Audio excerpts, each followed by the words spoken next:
Bonjour, bienvenue sur le plateau de KTO pour ce nouveau numéro de Face aux chrétiens en partenariat avec le journal La Croix, Radio Notre-Dame et RCF. Notre invité cette semaine est Bernard Cazeneuve, ministre délégué aux Affaires européennes. Monsieur le ministre, bonjour. Bonjour. Pour vous interroger cette semaine, Laurent de Boissieu pour le journal La Croix. Bonjour. Bonjour. Clément Soudaille pour Radio Notre-Dame et Jean-Christophe Galeazzi pour RCF. Monsieur le ministre, partout en Europe, les peuples se soulèvent contre les politiques qu'on leur impose, les politiques d'austérité. On l'a vu ce week-end en Grèce et au Portugal où il y a eu des manifestations monstres.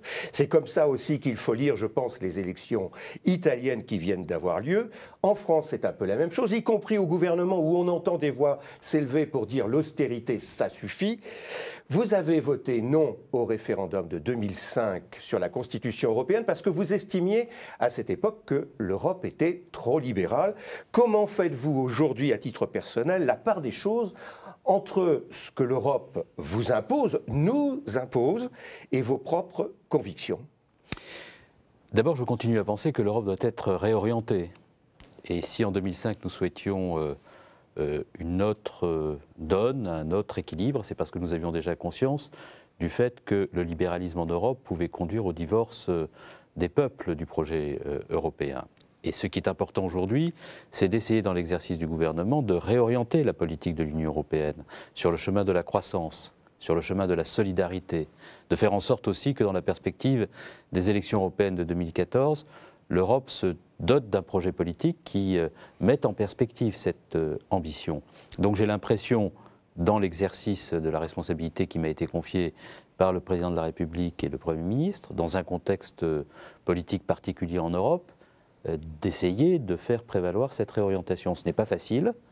Nous avons obtenu quelques résultats, j'espère qu'il y en appelle d'autres, mais c'est le sens en tous les cas de notre action et de notre combat. Monsieur le ministre, 50 minutes pour en parler, et c'est Clément Soudaille qui vous pose la première question. En septembre, un sondage IFOP pour le Figaro montrait que 67% des Français estimaient que l'Europe allait dans la mauvaise direction. Où est-il ce projet politique dont vous parlez pour les élections européennes de 2014 et qui pourrait peut-être redonner confiance aux Français dans l'Europe? L'Europe ne peut pas être une maison de redressement. Il faut du sérieux budgétaire en Europe. Il faut que l'Europe soit capable de rétablir ses comptes, de diminuer ses dettes. C'est un devoir que nous avons vis-à-vis des générations futures. Si nous laissons aux générations futures des comptes dégradés, un fardeau de dettes, la prospérité ne sera pas possible pour elles. Donc nous devons rétablir nos comptes. Mais ça ne peut pas être l'horizon indépassable des politiques de l'Union européenne. Il faut à la fois le sérieux budgétaire, la croissance et la solidarité.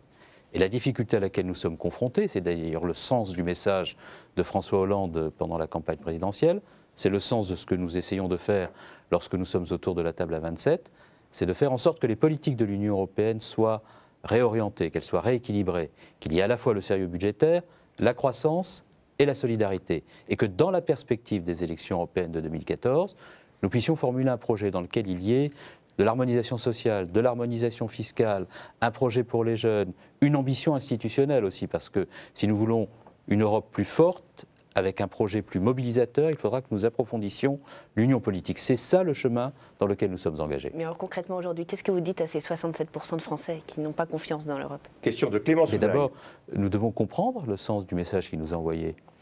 Comme ministre des Affaires européennes, je suis européen par construction, je le suis aussi, et ça tombe bien, par conviction. Et je ne peux pas me satisfaire comme Européen de voir des manifestations partout dans les capitales européennes parce que les peuples souffrent. Je ne peux pas non plus me réjouir de voir des populismes imputés à l'Europe, ce qui en réalité ne lui est pas imputable, ce qui est imputable à des politiques austéritaires, qui ne sont pas d'ailleurs le fait de l'Europe, parce que même sans l'Europe, nous pourrions avoir ces politiques austéritaires. Dans les années 20, nous avions une forte montée des populismes alors que le projet européen n'était pas là. Et ce ne sont pas les politiques de l'Union européenne qui seules doivent porter le fardeau de toutes les critiques. Il y a aussi la responsabilité des États et des gouvernements qui définissent des orientations au sein de l'Union européenne. Ce qu'il faut aujourd'hui, si l'on veut lutter contre les populismes, si on veut éviter le divorce des peuples du projet européen, parce que l'on constate que dans un même mouvement, les populismes rejettent et l'Europe et les valeurs démocratiques pour beaucoup de populisme en Europe, il faut parvenir à réussir cette réorientation. C'est tout le sens du combat que mène ce gouvernement autour de la table du Conseil européen. Question de Laurent de Boissieu pour le quotidien La Croix. Alors dans cette réorientation, vous avez cité l'harmonisation fiscale et sociale. Il n'y a pas que cela. Il y a oui, sujets. mais ça fait partie des choses qui sont mises en avant depuis bien longtemps, notamment par la gauche en France. Mais on voit bien que nos partenaires européens n'en veulent pas. Alors concrètement, comment faire pour que ce soit pas seulement des mots, des discours et des choses qui sont régulièrement dans les programmes des candidats de gauche en France, mais qui ensuite dans la réalité ne sont pas concrétisées pour les Français et pour les Européens? Mais d'abord, l'Europe n'est pas un sujet qui va de soi. Si vous imaginez que lorsque Schuman et Monnet ont jeté sur les fonds baptismaux, les fondements de l'Europe, tout cela allait de soi, vous vous trompez. Si vous pensez que la monnaie unique allait de soi, vous vous trompez. Si vous pensez que l'Europe sociale et fiscale va de soi, vous vous trompez. L'Europe, c'est un combat. Parce que l'Europe est un projet de paix, adossé à une construction politique singulière, et que dans une Europe dont l'histoire est multiséculaire et pour laquelle la guerre a été toujours présente, cette construction politique singulière, le projet de paix est un projet qui ne va pas de soi. C'est donc un combat. C'est un combat qu'on doit mener en permanence. C'est un combat contre ce que le nationalisme peut produire de pire lorsqu'il n'y a pas en Europe une part de raison, une part de projet, une part d'enthousiasme pour faire en sorte que le nationalisme, comme le disait François Mitterrand, ne produise pas la guerre. Donc c'est un combat, ça ne va pas de soi.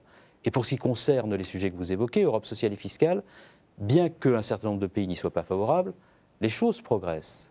Les choses progressent parce qu'il y a aujourd'hui, dans les projets même de la Commission, une volonté de procéder à l'harmonisation de la fiscalité pour ce qui concerne l'assiette de l'impôt sur les sociétés. C'est le projet dit Axis. Il y a une volonté de faire en sorte que l'on progresse dans le sens de l'harmonisation de la fiscalité écologique et environnementale. Nous devons d'ailleurs le faire si nous voulons atteindre nos objectifs pour le plan climat, si on veut que l'Europe joue un rôle majeur dans le domaine du plan climat, de la préservation des équilibres environnementaux et écologiques de la planète, il faut que nous ayons une fiscalité environnementale. Pour ce qui concerne l'Europe sociale, nous sommes en train de prendre des directives pour reconnaître partout en Europe les qualifications professionnelles, pour faire en sorte qu'il y ait une possibilité pour tous les salariés européens de mettre en œuvre la portabilité des droits sociaux, c'est-à-dire par-delà les frontières, chaque salarié qui voyage, qui travaille dans des pays de l'Union européenne puisse emporter avec lui ses droits sociaux. Il y a une volonté dans le cadre de l'approfondissement de l'Union économique et monétaire, c'est la feuille de route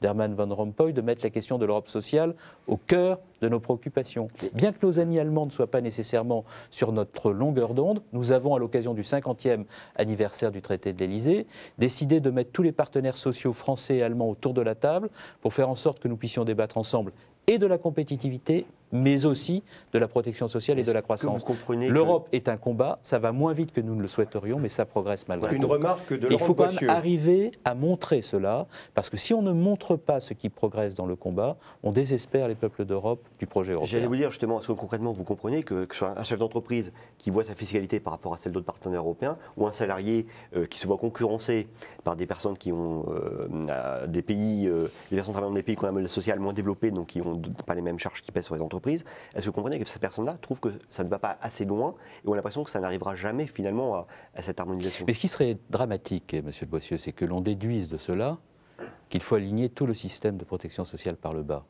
qu'il faut le démanteler, qu'il faut une Europe sans règles, sans normes, sans protection. C'est-à-dire que l'Europe devienne une maison avec toute porte et toute fenêtre ouverte dans le grand vent de la mondialisation, qui lamine toutes les identités, tous les systèmes de protection, tout ce qui fait le modèle de civilisation qui, lui aussi, est inscrit de façon multiséculaire dans les gènes du projet européen. Ça, nous n'en voulons pas.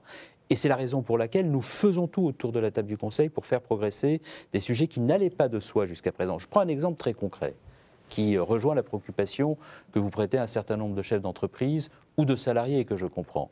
La question du juste échange. Nous ne pourrons pas faire de la croissance s'il n'y a pas de libre-échange. Et le libre-échange sans le juste échange, c'est la désindustrialisation. Nous sommes très favorables au développement du libre-échange, mais nous considérons que le libre-échange, s'il n'y a pas la possibilité pour nos marchés publics d'être fermés à des entreprises émanant de pays qui n'ouvrent pas leurs marchés publics à nos entreprises, s'il n'y a pas des règles qui permettent de préserver le haut niveau de normes sociales et environnementales qui prévaut en Europe pour éviter que des produits ne viennent en Europe qui ne respectent pas ces normes sociales et environnementales et qui introduisent des éléments de distorsion de concurrence et de destruction de notre entreprise. Le juste échange, ce n'est pas le protectionnisme qui ne dit pas son nom. Le juste échange, c'est la volonté de mettre dans le libre-échange des règles qui garantissent que le libre-échange bénéficiera à tous. Nous progressons. La directive concession, la directive marché public introduisent de façon très forte et pour la première fois les préoccupations que je viens d'indiquer. Et nous continuerons à mener ce combat. L'Europe est un combat qui nous garantit la paix. Et si nous parvenons à procéder à cette réorientation, c'est le sens de la politique française qui garantit aussi que dans la mondialisation, l'Europe restera un projet de civilisation et de protection. Et nous devons mener ce combat.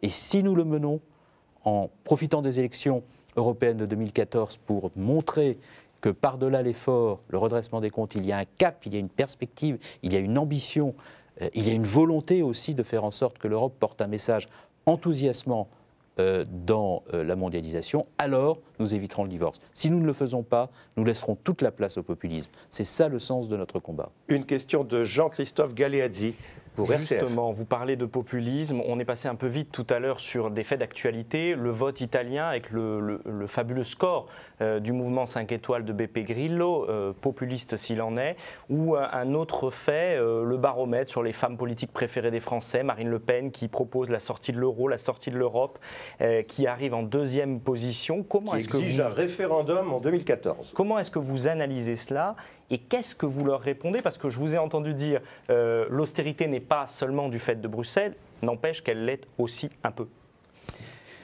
D'abord, je pense qu'il ne faut pas occulter ce phénomène.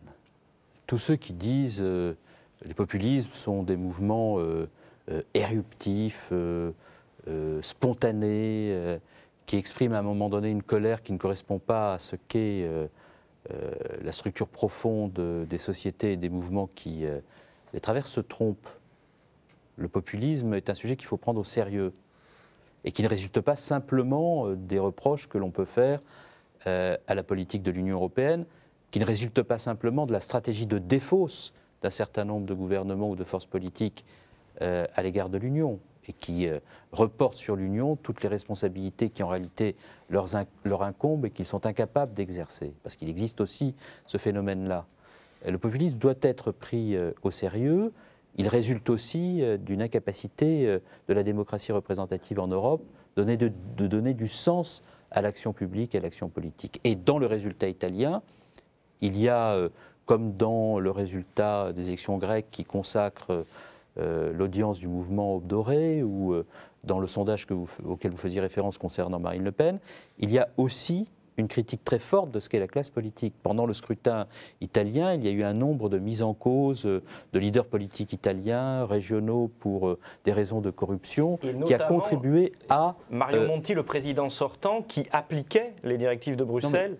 C'est une remarque de Jean-Christophe Galeazzi. Il y a un ensemble de phénomènes qui expliquent la montée du populisme.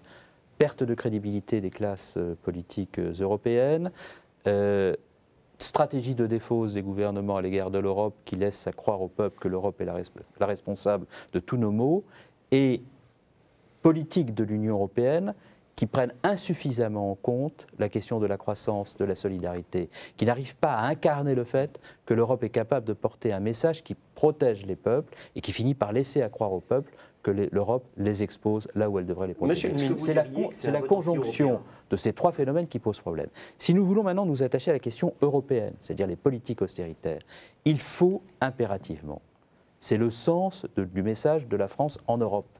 Et c'est peut-être aussi la singularité de ce message parfois, mais c'est aussi sa force, sa capacité d'agrégation.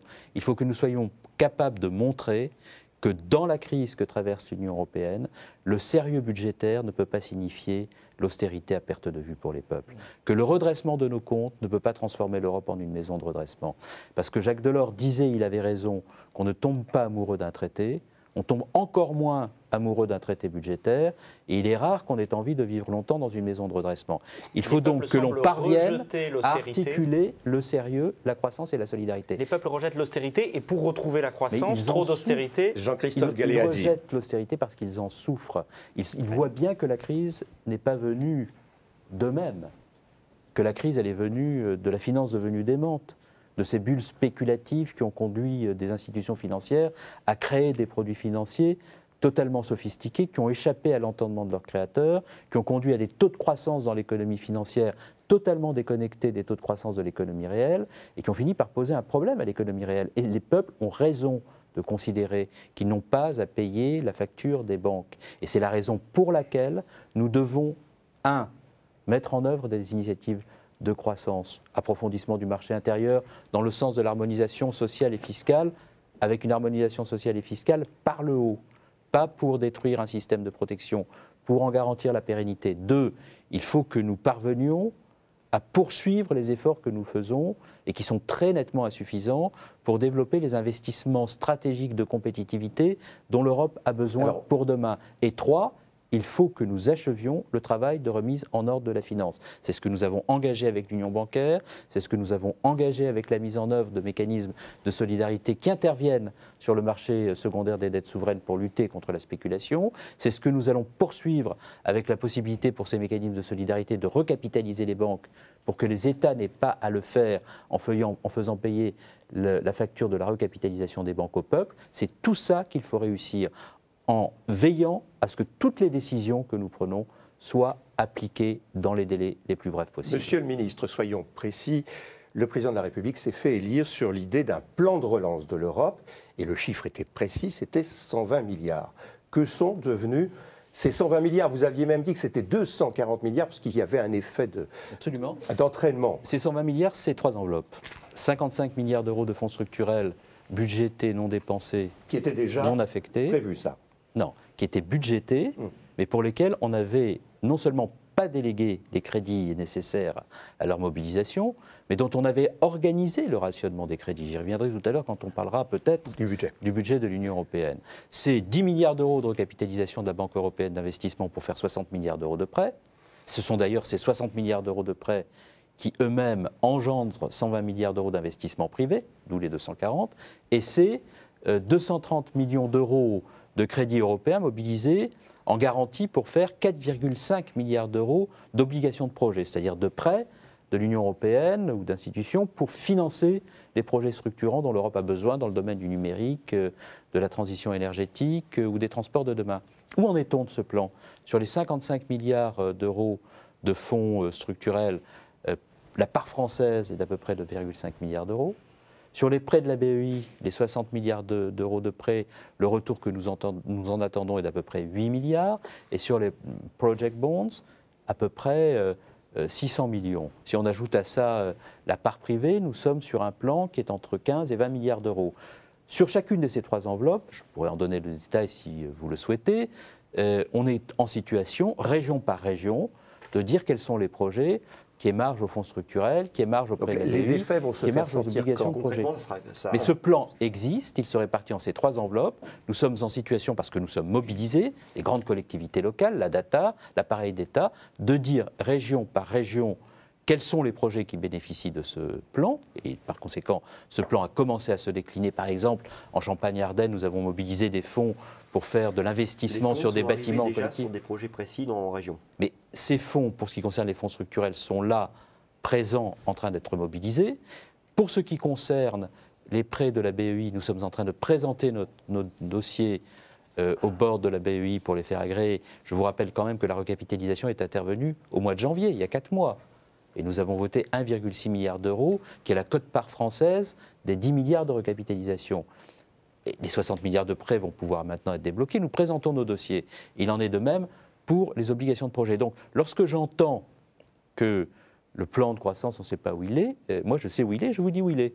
Et si vous voulez plus d'informations, si la Croix veut faire des choses précises sur ce sujet, je suis à votre disposition pour lui donner tous les éléments. On vous pose la question. Parce qu'à force d'entendre, vous voyez, par exemple, je prends cet exemple-là, il est très intéressant. À force d'entendre partout, lorsque les choses existent, pas nécessairement à la hauteur de ce que nous escompterions, mais à la hauteur de ce que nous avons obtenu quand nous nous sommes battus. On s'emploie à en dire que ça n'existe pas, qu'il n'y a pas de traçabilité, qu'il n'y a pas de visibilité.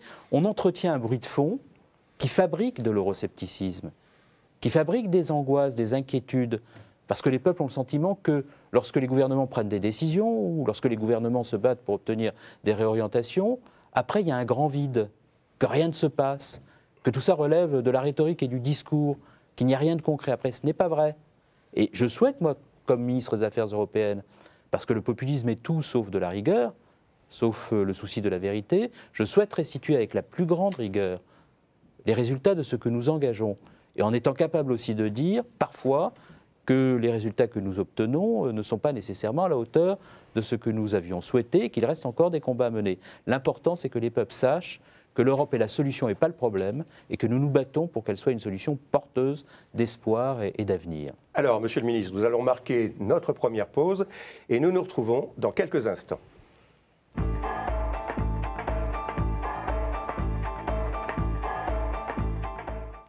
Retour sur le plateau de KTO pour ce nouveau numéro de Face aux Chrétiens, en partenariat avec le journal La Croix, Radio Notre-Dame et RCF. Notre invité cette semaine est Bernard Cazeneuve, ministre délégué aux Affaires européennes. Pour vous interroger cette semaine, Laurent de Boissieu pour le journal La Croix, Clément Soudaille pour Radio Notre-Dame et Jean-Christophe Galeazzi pour RCF qui vous pose la première question. Alors on sort du débat budgétaire européen, Bernard Cazeneuve, pour la période 2014-2020.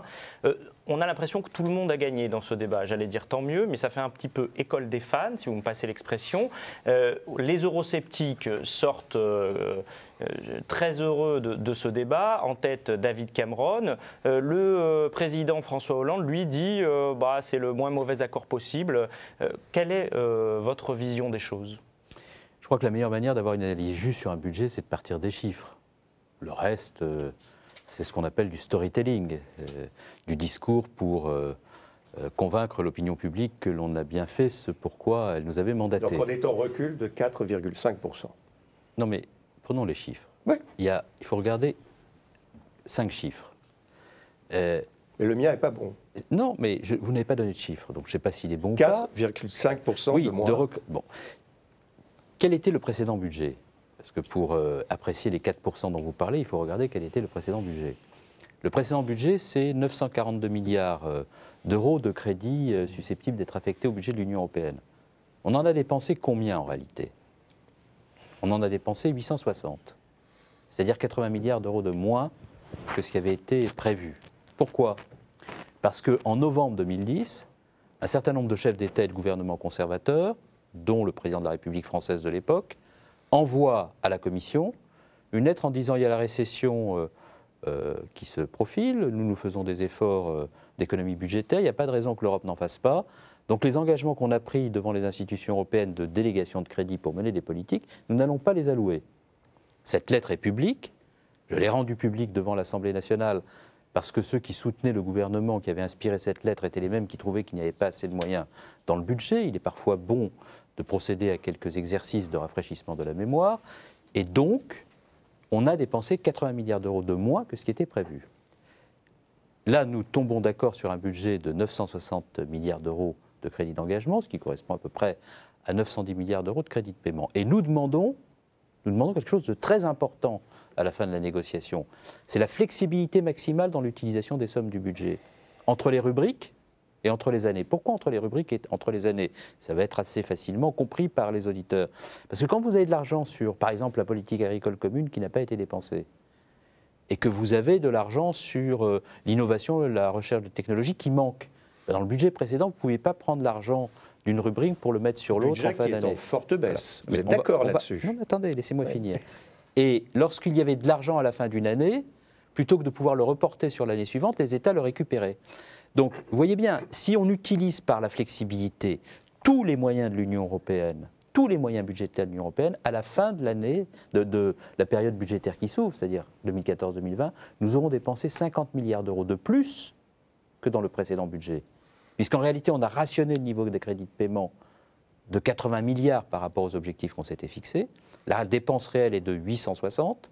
Si on dépense 910 par la flexibilité maximale, nous aurons dépensé 50 milliards d'euros de plus. Premier point.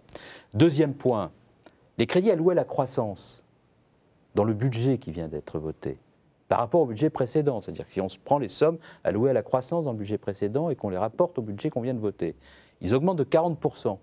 Il y a 90 milliards d'euros dans le précédent budget alloués à la croissance. Dans ce budget-là, on est à 140 milliards. Le budget Connecting Europe, qui va financer les grandes infrastructures de transport, la transition énergétique, la numérisation du territoire est un budget qui augmente de 120%. Il était de 8 milliards, il va passer à 20 milliards. Vous voulez nous dire que la France a gagné contre les velléités des eurosceptiques de faire des coupes budgétaires? Si M. Cameron avait atteint son objectif, le budget de l'Union européenne, il aurait été de 840 milliards d'euros en crédit d'engagement et de quelques 815 milliards d'euros en argent effectivement mobilisé. Pourquoi?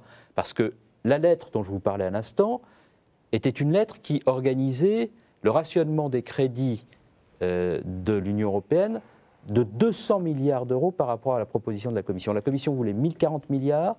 Si David Cameron avait atteint son objectif, on aurait été à 840.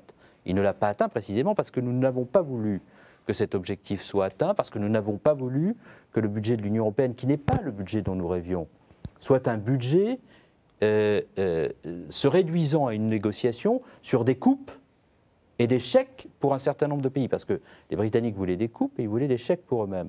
Nous n'avons pas voulu que la négociation se passe comme cela. Nous aurions préféré qu'il y ait un niveau de crédit de paiement plus important. Mais nous sommes en discussion avec le Parlement européen, parce qu'avec le traité de Lisbonne, le budget ne pourra être adopté que si le Parlement européen le vote. C'est une nouveauté institutionnelle.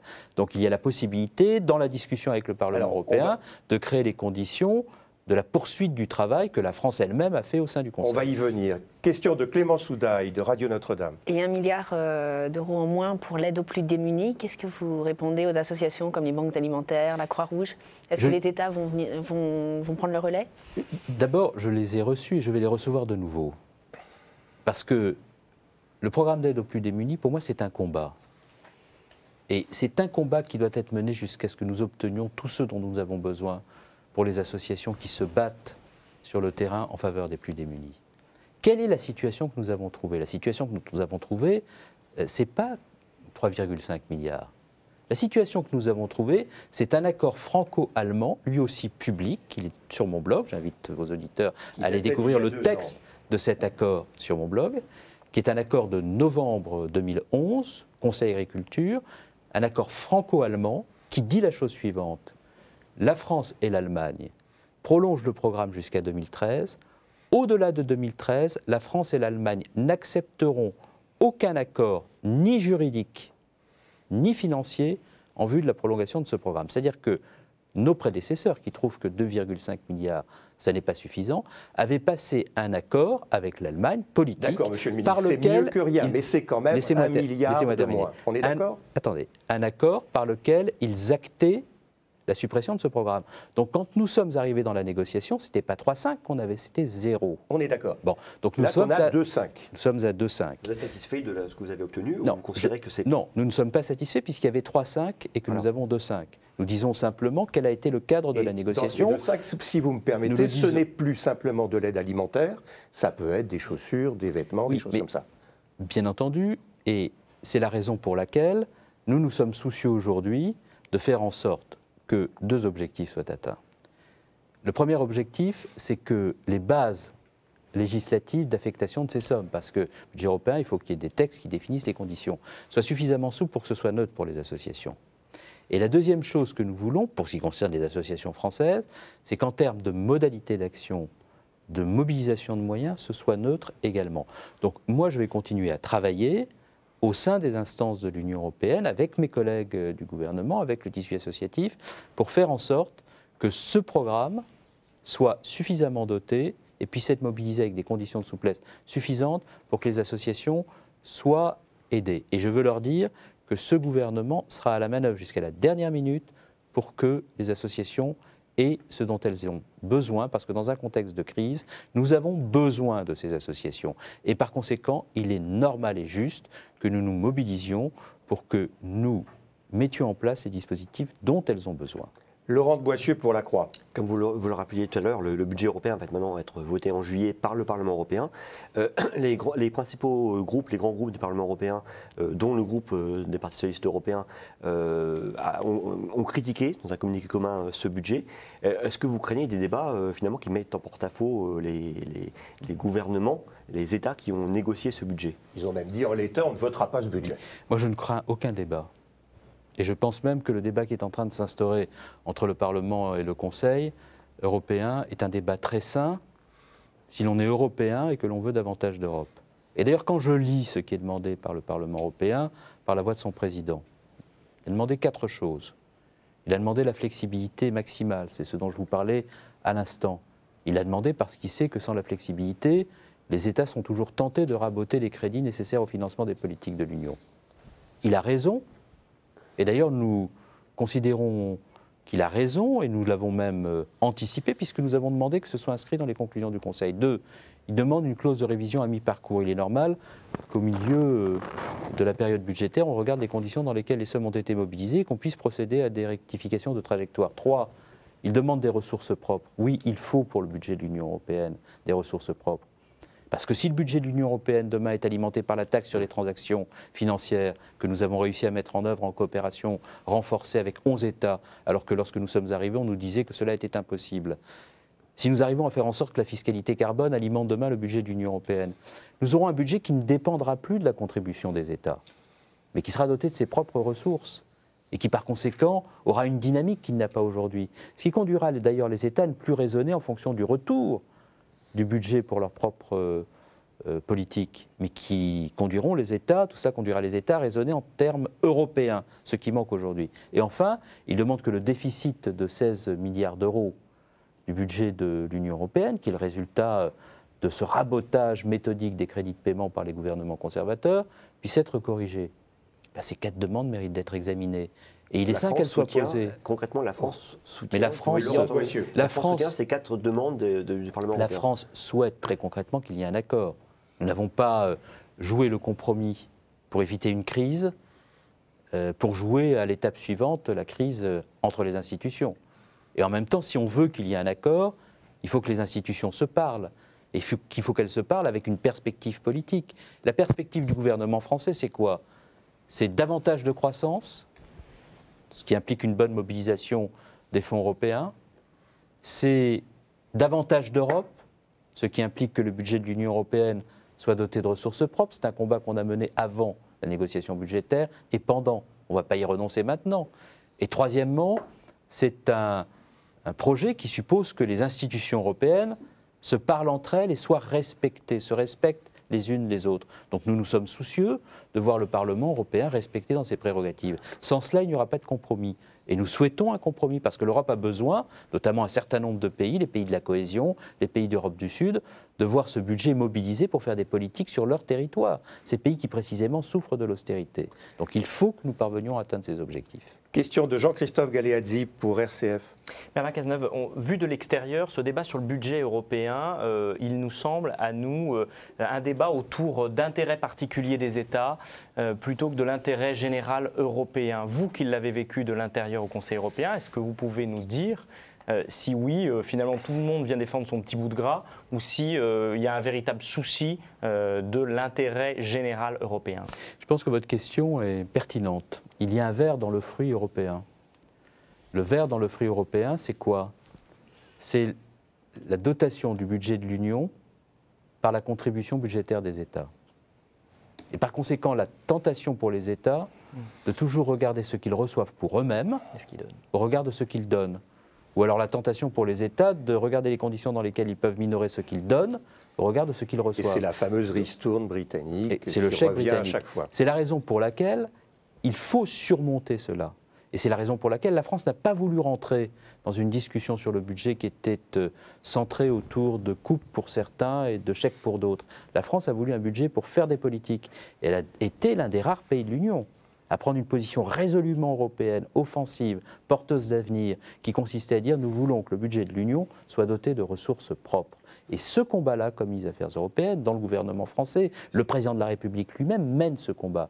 Nous allons le mener parce que c'est une bonne manière de faire en sorte que les compromis sur les budgets européens ne soient pas le résultat de la juxtaposition des intérêts à la petite semaine des États. Question de Clément Soudaille pour Radio Notre-Dame. Une question sur la cuisine européenne. Est-ce que les associations d'aide aux plus démunis doivent distribuer les plats cuisinés contenant de la viande de cheval, selon vous? C'est une décision qui leur appartient. Et tout cela ne peut. C'est elles qui sont sur le terrain, qui font ce travail. C'est elles qui sont au contact des populations les plus démunies. C'est elles qui tendent la main. C'est elles qui savent. C'est elles qui font le travail. Nous n'avons pas, nous, à dire ce qui doit être fait ou pas fait. Ce que nous devons faire, en revanche, c'est mettre à la disposition de toutes ces associations les moyens dont elles peuvent disposer pour faire au mieux.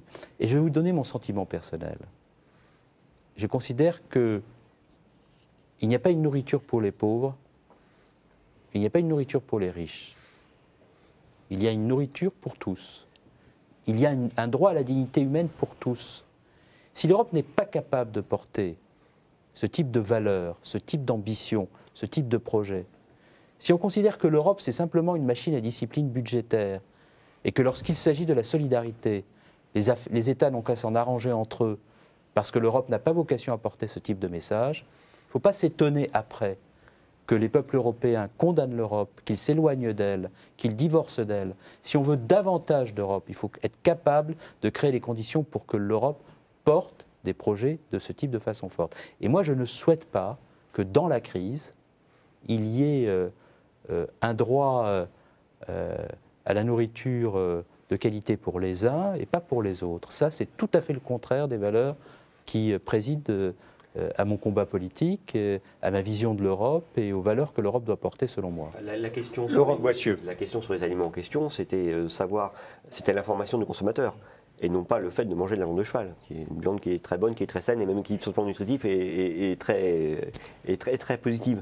Mais, non, mais ce que je n'aime pas, si vous voulez, c'est cette idée du débat. Moi, je n'ai rien contre la viande de cheval, la viande de bœuf, etc. C'est pas mon sujet. Je sais très bien. Ça peut même être vendu. Oui, mais alors pour tout le monde, ne posons pas le problème dans ces termes, parce que si on pose le problème en ces termes, on voit bien le type de réaction qu'on suscite. C'est ce que dit le Secours Posons le catholique, problème je crois. autrement. Il faut qu'il y ait de la traçabilité et que l'Europe définisse des règles qui permettent d'avoir de la traçabilité. S'il y a de la traçabilité, la nourriture en question peut être consommée par tout le monde, à condition que l'on sache ce que l'on mange, que les conditions d'étiquetage et les règles relatives à la sécurité et à la qualité des produits garantissent aux consommateurs, quels qu'ils soient, de pouvoir avoir accès à ces produits. Ce qui pose problème dans la question que vous me posez, c'est que des produits qui sont retirés de la vente parce qu'ils ne correspondent pas aux conditions d'étiquetage qui doivent présider à la transparence que l'on doit aux consommateurs, pourraient être... Bon, ça, c'est un problème plus philosophique que sanitaire. Le problème philosophique, c'est que tout le monde a le droit en Europe aux mêmes règles. Tout le monde a le droit en Europe aux mêmes principes. Et ce qui est bon pour les autres doit l'être pour chacun. Voilà. Et si on ne pose pas le problème en ces termes, on crée des incompréhensions, on crée des difficultés. On crée des oppositions. L'Europe n'a pas besoin de cela. Je vous propose de marquer notre deuxième pause et nous nous retrouvons dans quelques instants.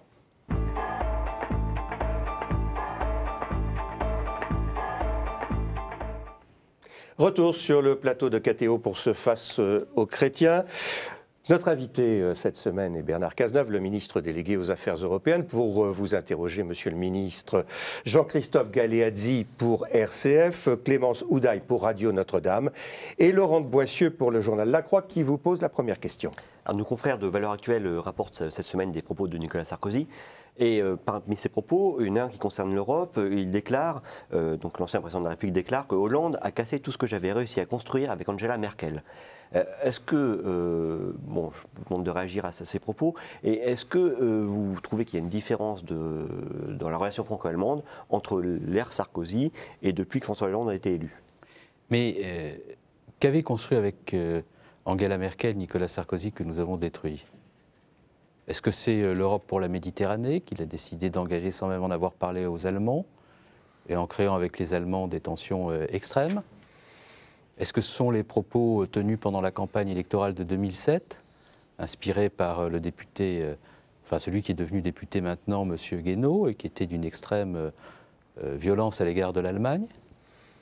Est-ce que c'est l'union bancaire ou la taxe sur les transactions financières en coopération renforcée proposée par la France et l'Allemagne ensemble, alors que Nicolas Sarkozy nous expliquait que la taxe sur les transactions financières, nous ne parviendrions pas à la mettre en œuvre au sein de l'Union européenne et que c'était la raison pour laquelle il avait fait voter en fin de législature en catimini dans la précipitation, et que l'union bancaire que nous appelions de nos voeux, avec la volonté de voir les mécanismes de solidarité intervenir sur le marché secondaire des dettes souveraines, n'était pas envisageable parce que l'Allemagne n'en voulait pas.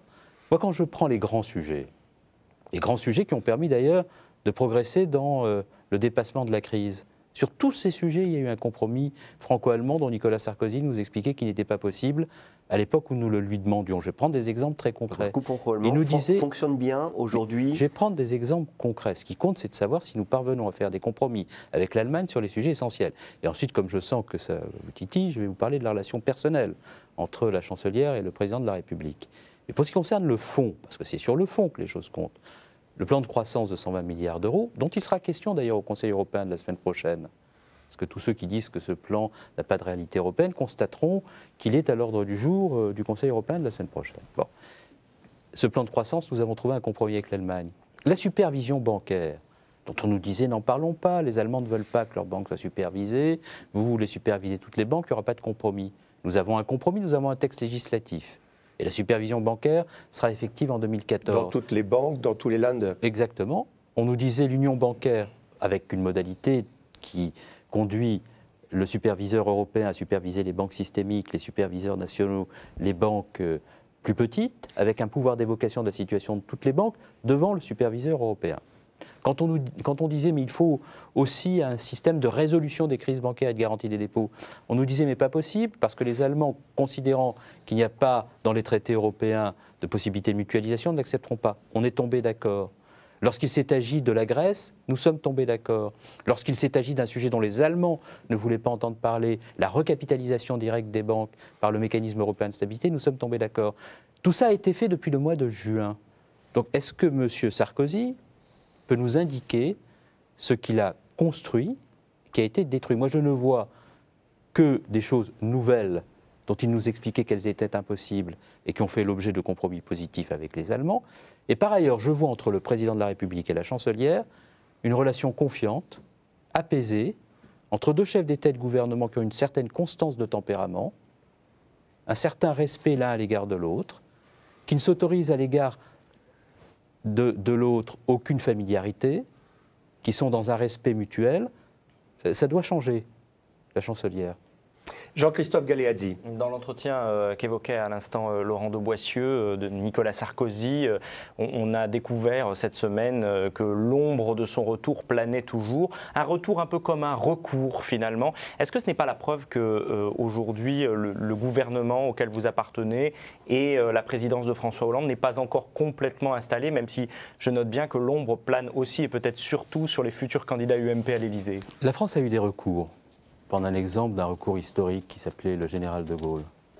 Le général de Gaulle avait, à un moment donné de l'histoire de notre pays, un moment tragique, montré un chemin, défini une voie, porté des espoirs, il les avait incarnés avec courage. Là, le recours serait porté par celui qui a laissé à la France 75 milliards d'euros de déficit du commerce extérieur, une dette multipliée par 2, un chômage ayant augmenté de 1 million de personnes et des déficits sociaux et budgétaires abyssaux. C'est-à-dire, le recours serait incarné par celui qui a créé les conditions, par sa politique, pendant 10 ans. Il a été ministre pendant 10 ans et président de la République pendant 5 ans, qui a créé les conditions d'une difficulté extrême, parfois en allant à l'encontre de l'avis de ses propres ministres. Je me rappelle d'un Premier ministre qui s'appelait François Fillon qui disait au début du quinquennat « la France est en faillite » et qui se faisait convoquer à l'Élysée par un président de la République dans le déni de la réalité. Et le recours serait par conséquent celui qui a créé les conditions de l'affaiblissement. Sauf qu'aujourd'hui, 2 tiers des Français se déclarent déçus de la présidence Hollande. Mais nous sommes dans une situation où nous devons faire face à ce que nous avons trouvé et où nous devons redresser la situation du pays dans un contexte extraordinairement difficile. On ne redresse pas un pays qui est dans une situation de déficit abyssal, dans une situation de déficit de dette abyssale, dans une situation de déficit des comptes publics abyssal, dans une situation de dégradation et d'affaiblissement de sa compétitivité sans prendre des mesures impopulaires. L'objectif d'un gouvernement qui veut redresser le pays, ce n'est pas d'être populaire, c'est de redresser le pays. C'est ce que nous faisons. Ça a des conséquences en termes de popularité, mais c'est ce que nous faisons. Question de Clément Soudaille pour Radio Notre-Dame. C'est de redresser le pays en montrant que, par-delà l'effort, il y a une perspective. Il faut par conséquent dire quelle est la perspective. Clémence. Et j'aimerais qu'on puisse en parler si vous en êtes d'accord. Mon confrère faisait allusion à un sondage à paraître dimanche, donc il dit que 68% des Français sont déçus de l'action de François Hollande. Donc vous dites que c'est pas de la faute du gouvernement actuel, c'est François Hollande finalement paie les pots cassés. Il y a une situation extrêmement grave, des mesures que nous prenons qui sont des mesures qui appellent les Français à faire un effort. Il est rare que l'appel à l'effort, dans une période extraordinairement difficile, produise de la popularité. Je n'en déduis pas qu'il ne faille pas entendre ce que les Français nous disent. Et il faut que nous soyons capables de dire voilà quelle est la perspective en Europe, ce que j'ai essayé de faire auprès de vous en vous disant quel était le projet. Il faut que nous soyons capables de dire ce qu'il y a après l'effort. D'abord que nous soyons capables de montrer que l'effort est juste. D'ailleurs, les mêmes qui nous reprochent l'effort sont les mêmes qui nous reprochent d'avoir appelé à contribution les plus riches des Français. Non, il faut un effort, il faut qu'il soit juste. Et puis il faut qu'on soit capable de dire quelle est la cohérence et quel est l'objectif. Après, la cohérence, c'est quoi? C'est le redressement des comptes. Nous avons pris des dispositions budgétaires. C'est le redressement de la compétitivité, le pacte pour la compétitivité et l'emploi, l'application des mesures gallois. C'est le compromis social pour sauver notre protection sociale et améliorer l'efficience de nos entreprises. C'est le compromis historique trouvé autour de la sécurité des parcours professionnels. C'est la modernisation des moyens de financement des entreprises dans un pays où le crédit est rare. C'est la création de la banque publique d'investissement. C'est la volonté de faire en sorte également que les territoires puissent contribuer à cette action de redressement et de développement, d'où la volonté de faire en sorte aussi que la BPI soit à disposition des initiatives les plus innovantes et créatrices d'emplois sur les territoires. Cette cohérence-là, il faut la dire, et il faut dire qu'après, il y a quoi? Après, il y a une société française qui préserve son modèle de protection sociale dans la justice. Il y a une industrie française qui s'organise en filière, qui crée les conditions de la relation entre l'université, les laboratoires de recherche, l'industrie, de manière à ce que nous ayons nos filières d'excellence dans l'agroalimentaire, dans l'industrie des énergies de demain, dans l'industrie de la construction navale, qui portent une espérance. Et que nous puissions, en Europe, jouer un rôle majeur pour que l'Europe porte une voix à l'international. C'est ce que nous faisons au Mali en prenant nos responsabilités avec le soutien de l'Europe. Que nous puissions aussi porter une parole au sein de l'Europe sur ce que doit être le modèle européen de civilisation, où il n'y a pas simplement des disciplines partagées, qui est un modèle dans lequel il y a aussi des ambitions pour la jeunesse, de développement universitaire, d'apprentissage des langues d'autrui, de développement de projets industriels communs. C'est tout cela qu'il faut mettre en perspective. Si nous sommes capables de montrer la cohérence de ce projet, l'effort sera supportable. C'est ce qui peut-être nous manque aujourd'hui, c'est de parvenir constamment, par un effort de pédagogie réitéré, de montrer quelle est la perspective et la cohérence. Une dernière question très courte de Laurent de Boissieu. On le voit bien sur l'Europe, sur les questions d'austérité, sur la question de l'accord flexi-sécurité qui arrive au Parlement, qu'il y a une rupture à gauche, il y a deux gauches. Très clairement, il y a la gauche du gouvernement et une gauche incarnée par Jean-Luc Mélenchon. Est-ce que l'avenir et la cohérence, vous parliez de cohérence à l'instant, ce ne serait pas une rupture entre ces deux gauches, éventuellement que la gauche du gouvernement que vous incarnez se tourne vers un centre représenté par François Bayrou, qui sur ces questions-là vous rejoint, ou que vous rejoignez sur ces questions-là? Je répondrai de deux manières à cette question. Très court, hein. 1. La gauche ne peut pas être crédible si elle ne redresse pas le pays. Et le redressement du pays implique la responsabilité. Et elle ne peut pas non plus être durable si elle n'est pas capable de porter une espérance, de porter une envie de transformation de la société, si elle n'est pas capable d'avoir au fond d'elle-même une capacité d'indignation. Il faut cela. Et puis enfin, la gauche ne peut pas non plus être durable et crédible si elle n'est pas rassembleuse. Donc il faut que nous soyons capables d'agréger toutes les forces pour redresser le pays dans un contexte où le pays doit se rassembler et non se diviser. C'est là aussi l'un des éléments du bilan de Nicolas Sarkozy. Il nous a laissé une France en 1000 morceaux, divisée, antagonisée, à fleur de peau. Nous ne voulons pas que la France s'étiole, s'anesthésie, que les débats en son sein n'aient pas lieu, mais nous voulons que les débats en son sein aient lieu dans le respect de l'autre. On n'a pas besoin d'électriser la société française, on a besoin de la rassembler. Et d'élargir, ça peut passer par un élargissement de la majorité Dernière, ultime question. Nous devons rassembler les Français. Ce n'est pas une question de parti. C'est une question de rassemblement des Français autour d'un objectif de redressement.